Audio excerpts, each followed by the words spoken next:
Good morning and welcome everybody to the PEP Therapy Tool or Deterrent webinar.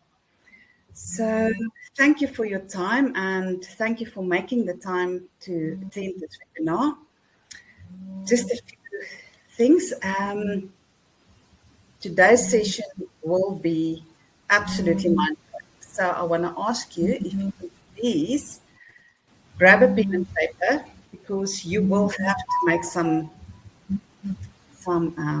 notes. I want you to please switch off your phone, switch it to silent if possible. Find a quiet place away from any distractions. We will aim to finish this webinar in about 30 to 40 minutes. So, just a disclaimer.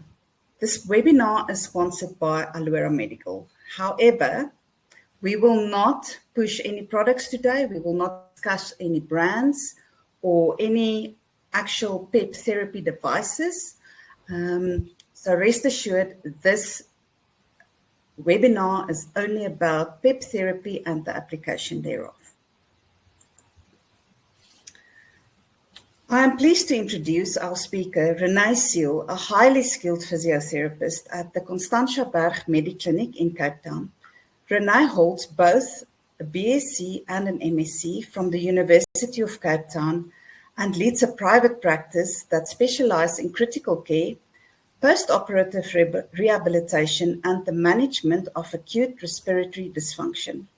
With a deep commitment to the field, she has previously served on the South African Society of Physiotherapy, the Cardiopulmonology Physiotherapy Rehab Group, and the General Executive Committee. She is currently advancing her expertise by pursuing an MBA in Healthcare Leadership from the University of Stellenbosch. Renée's wealth of experience and dedication to improving patient outcomes make her an exceptional speaker for today's session. Please join me in welcoming Renée. Renée, welcome. Thank you very much. Good morning, everyone. Thank you so much for having me here today. I am quite excited to be talking to you today about PEP therapy. It is a focus area of mine. It was the focus area of my master's research, and it's something that I do in practice every day.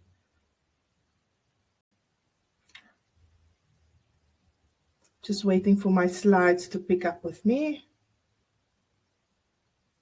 So today I would like to talk about the overview of PEP therapy, the evolution of the PEP device, and PEP therapy as an adjunct to physiotherapy, and also some personal insights from practice.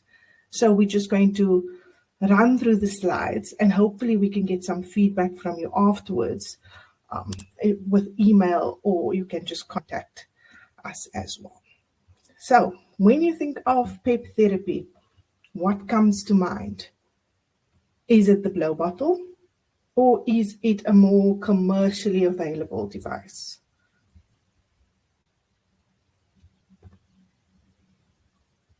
So I think Clinic put it best. PEP therapy involves the application of positive pressure during the expiratory phase, breathing out against resistance in the spontaneously breathing patient.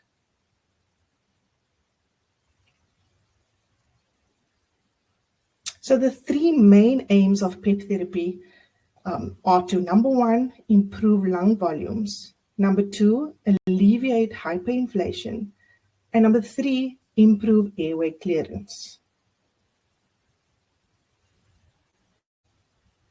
And how is it achieved?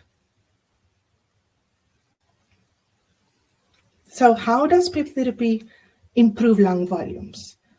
From my favorite textbook, I think we've all have a copy of this at home. PEP therapy works by increasing alveolar pressure during exhalation, which helps prevent collapse of the alveoli. So controlled exhalations during PEP therapy promotes the opening and expansion of airways, recruiting collapsed airways and thereby improving compliance. PEP therapy requires that the patients exhale against resistance, which helps strengthen the respiratory muscles over time. And we know stronger respiratory muscles improves general lung function. So this has also been shown in studies where PEP therapy has been proven to increase both functional residual capacity and tidal volumes. Just a note about compliance, referred in the previous slide. Compliance refers to the lung's ability to stretch and expand. And in simpler terms, it measures the ease with which the lungs can be inflated.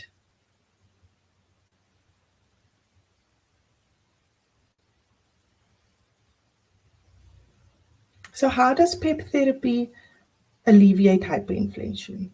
PEP therapy involves breathing out against resistance. And this resistance creates back pressure in the airways during exhalation, slowing the airflow.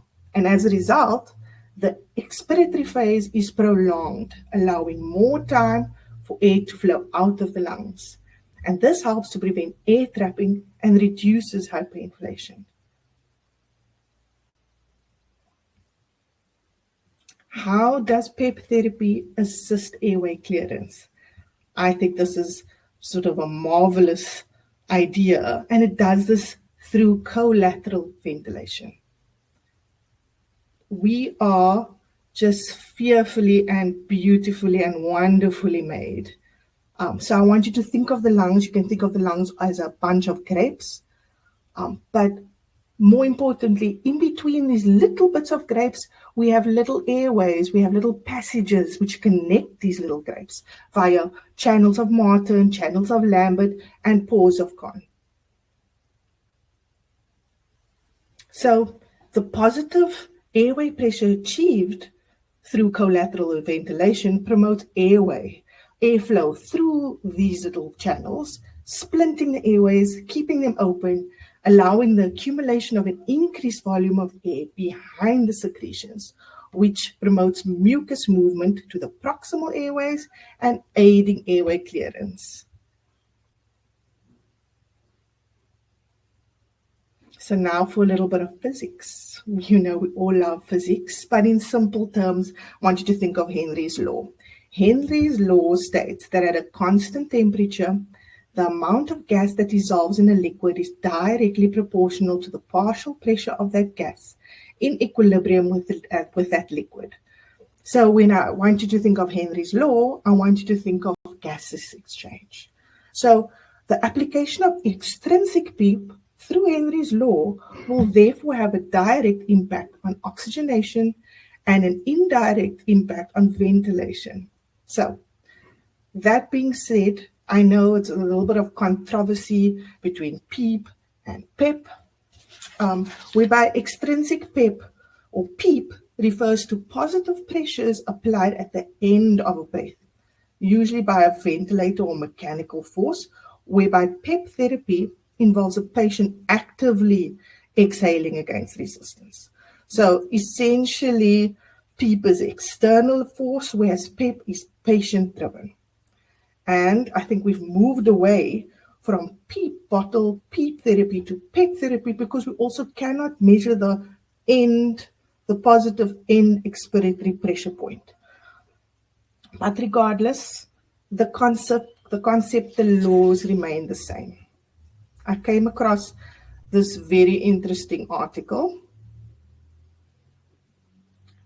where they actually measured how the intake of a substance called this 99 MTC DTPA, which is used in the renal imaging, but they use this in lung tomography. And what they found is that when they did this nebulization, in patients in the group that received PEP therapy while they were doing this, with that increased pressure, was able to induce an increase in pulmonary epithelial membrane permeability. In other words, the uptake was much faster in the PEP group. So I want you to think of gases exchange. I want you to lock that in when we think of the devices.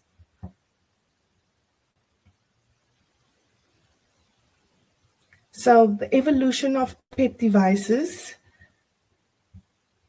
we have pursed lip breathing. Not that this came first, but PEP therapy can actually be done by means of no equipment at all through what we call pursed lip breathing. And PEP can also be done by blowing bubbles, windmills, whistle blowing, as reported and investigated by our very own Professor Brenda Morrow in an investigation in the CF population.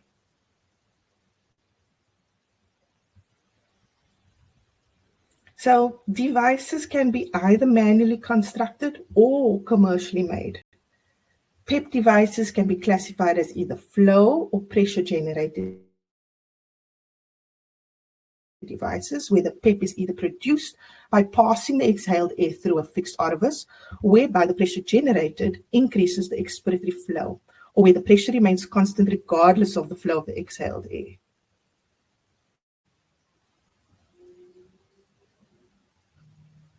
So the blow bottle is one of the earliest forms of a manually constructed PEP device. It is the simplest form of a threshold resistor PEP device, and it consists of a bottle filled with water and a dwelling tube through which the patient is asked to blow. We've all seen this in practice.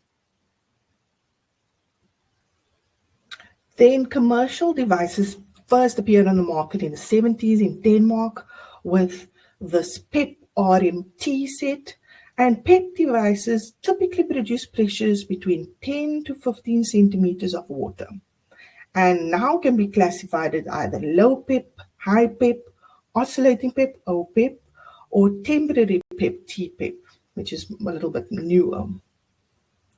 And over the last 10 years, we've seen a major increase in PEP therapy devices in the market. This is but to only show a few.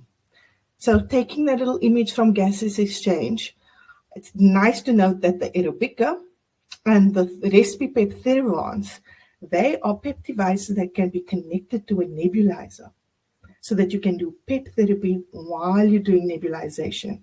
And that can be used for airway or secretion clearance while you're doing your manual techniques. So you noticed I said while we're doing our manual techniques. I think PEP therapy is best used as an adjunct to physiotherapy. Physiotherapy, in its basic terms, is concerned with identifying and maximizing movement potential within the spheres of promotion, prevention, treatment, and rehabilitation. So it involves strengthening, mobilizations, and any techniques to assist. I was going to talk about case studies, but I wanted to actually veer away from that, because what I find is the minute we mention, say for instance, CF as a case study, then anytime you see CF, you want to then give a PEP device, which shouldn't really be done. We should be using our clinical reasoning a little bit more. And instead of thinking this case or this disease or this condition needs a device, we should be thinking it in terms of let's improve lung volume, let's alleviate hyperinflation, and let's improve airway clearance. So we can rather think about it in instances where we have someone decreased lung volume. So where would we see that? We see that with thoracic abdominal cardiac surgery, in any neuromuscular disease, in any patients that are immobile, especially in hospital, when you have increasing age and therefore decreased mobility. These are the patients that will typically exhibit decreased lung volumes. When do we see hyperinflation? We usually see hyperinflation with COPD, emphysema. I want you to think of the barrel chest. That's when we see hyperinflation in air trapping. And airway clearance, when do we see dysfunction? We see this with respiratory infections, pneumonias, buildup of secretions like with CF. So we know PEP can assist with these things, and PEP has been shown in literature to be beneficial in the management of both surgical and non-surgical conditions, and in the treatment of CF and COPD.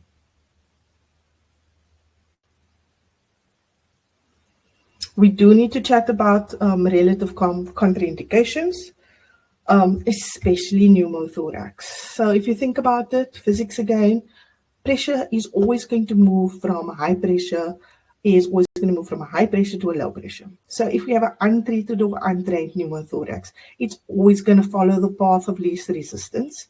So when you're blowing and it's untrained, you are going to cause more harm. So in that instance, no PEP.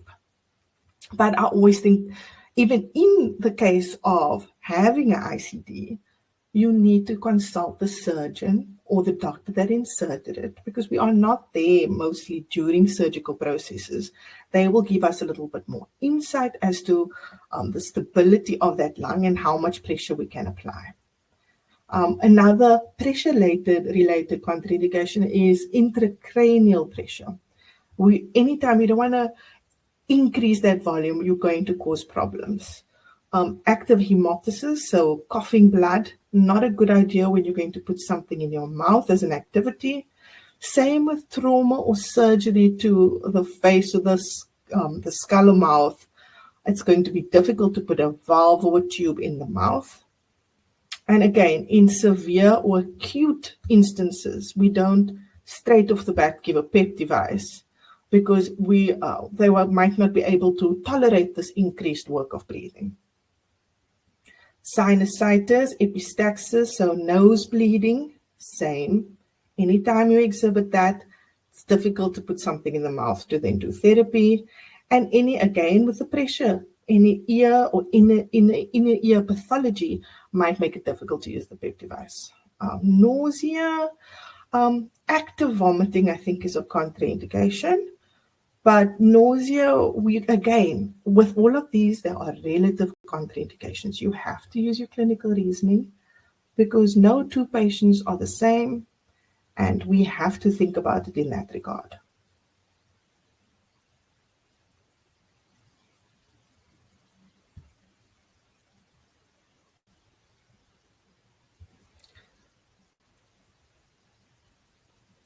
So, personal insights from practice. As I said before, I did my master's quite a while ago now, and we investigated PEP therapy. But it's also something that we use in our practice currently all the time. My pet peeve is in the doctor's notes where it says PEP bottle. It completely annoys me, because is the bottle going to magically appear by itself? No, someone needs to go to the pharmacy and get that PEP device. And also we need to educate our patients. Someone needs to teach the patient how to do it. So ideally it needs to be guided by a physiotherapist. I think it's a wonderful tool, because when you're teaching someone to use something that they can use by themselves, you create patient independence, collaboration, and accountability. And at the end of the day, we spend about only 30 minutes with the patient a day. There's a lot more time in the day that the patient can be using, and they can be using this, without you being there. I always like to tell my patients, I give them the device. I want them to, it's a visual cue, a reminder to do the exercises. Every time they look at the device, they need to think of their physiotherapist and what we've been teaching them. I also find, I think PEP therapy will be very good in terms of remote access. So imagine you could do a pre-operative session. You give a patient a device before the time. They can use it independently before they come in. This can also be taught and used sort of remotely via telehealth, and could also work in the rural setting, because you give someone a tool that they can use on their own, where access, you can only come to the clinic once a week, once a month. So food for thought there.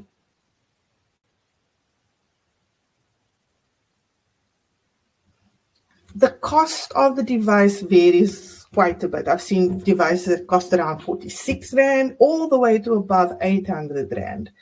And because of that, I think people sort of lean away from PEP therapy. But the blow bottle is by far the simplest and the cheapest form of a threshold resistor PEP device. Unfortunately, in a lot of private hospitals like ours, it has been completely banned because it's a hazard. Our infection control team deemed it a hazard because it could include pathogens. What we find is also it's a hazard, as in if it falls over, it could be an electrical hazard. It leaks all over the bedding. We find that patients drink the water and it doesn't get changed very often. And this was also found in research done by Johnson, James, and McNee.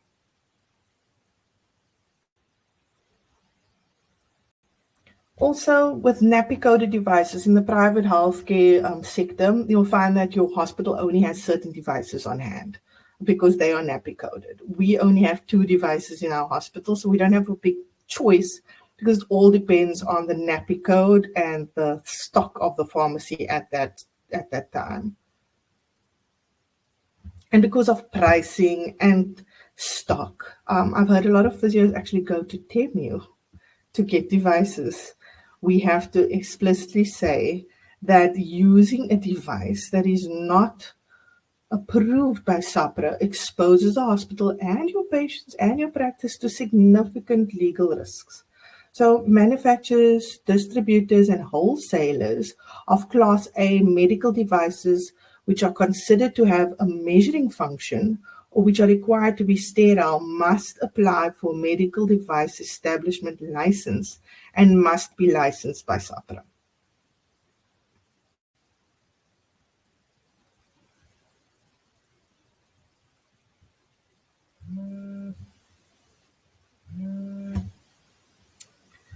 So with all of these hoops that we need to jump through, it is quite off-putting sometimes. I know we also get trends of treatments. We've seen a big use of PEP therapy and then it tapers off considering all of these facts. But PEP therapy is by far the simplest and most valuable tool in our toolbox. Importantly to note though, that you can't just give a PEP therapy tool. Especially with with airway clearance, it is best paired with a technique done by a physiotherapist. And honestly, it also doesn't matter what PEP therapy tool you give. Poor compliance is going to result in poor outcomes. And same thing with airway clearance techniques. Physiotherapy is not one size fits all. You need to use your clinical reasoning.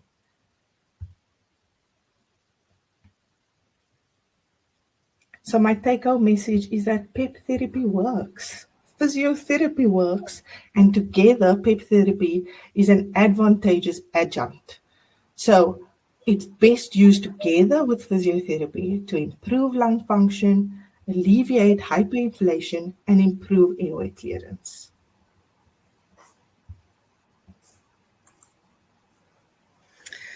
Renee, thank you so much for your time. This was really, really insightful. Oh, thank you very much. Given the time, we're 40 minutes into the webinar, I'm going to ask people if they have any questions to email us at info@alueramed.co.za, and we will convey those emails to you. And then if you don't mind, if you can answer the physios, and maybe you can get back to them straight, or we will convert the message back to them again. So all physiotherapists who registered for this webinar, thank you.